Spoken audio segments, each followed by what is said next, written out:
So my next review is a comic book, and this is one I recently got called Punisher Barbarian with a Gun. Now, Punisher Barbarian with a Gun is a 5-part story arc that happened in Punisher Warzone about the early 90s, or mid-90s, depending on which, written by Chuck Dixon, and I love me some Chuck Dixon writing.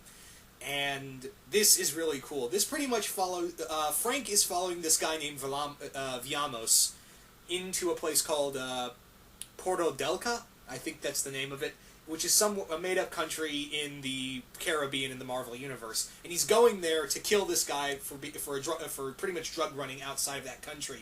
However, what happens is his cover gets blown, and he ends up being a slave for this guy, and he's forced to do horrible things, which Frank's okay with, but he is put through hell. I mean, first off, he becomes a sugarcane worker, and his leg becomes septic, he's bleeding, he's had very little to drink, and then when he beats up at one of the guys after saving another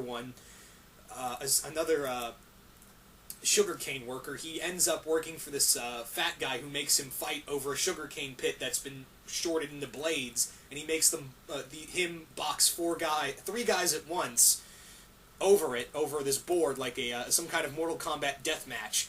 While this is going on, we have Microchip pretty much calling this guy who's from the Marvel Universe's Punisher, from the Marvel comics called the Nam, this character called Ice Phillips. Ice Phillips is a war quote-unquote buddy of Frank Castle, and Micro hires him to go to Porta Delca with him to rescue Frank.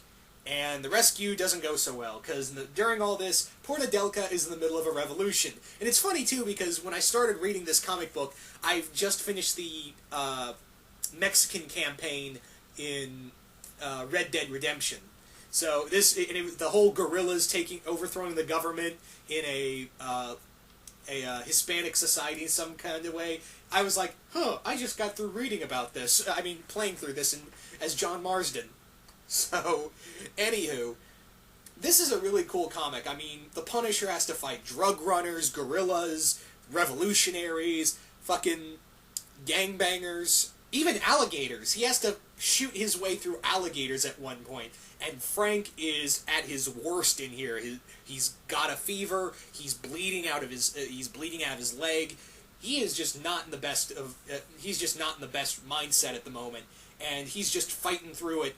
He's just trying to fight through all this pain. Meanwhile, you have Viamos, the main villain of the story, and his sister trying to get off the island as well. And they have to go through so much shit to get off this island because they know the guerrillas will do horrible things to them once they get their hands on him. And inevitably, their ending is tragic, if you want to say that. But Frank in here is not a hero. There is one point where the sugarcane worker that he saved, which was a drug runner who tried to backstab Viamos, says, "Can I come with you?" when Ice saves Frank from the sugarcane farms, and he says, "Yeah, you can be our lookout." And when the guy's not looking, Frank snaps his neck, and Frank does some other horrible things to it. This really reiterates that Frank Castle is not a superhero. He is not a good guy, and he doesn't care.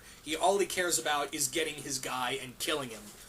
And this book really shows it. This is a very down and dirty book. I mean, not a single Marvel superhero in tights is coming. This is all about Frank Castle and what he does best. Killing, no matter what. And Frank doesn't have... This isn't like a normal Punisher story where Frank has all the guns he needs. Frank, all he has is a pistol and a bolt-action carbine rifle.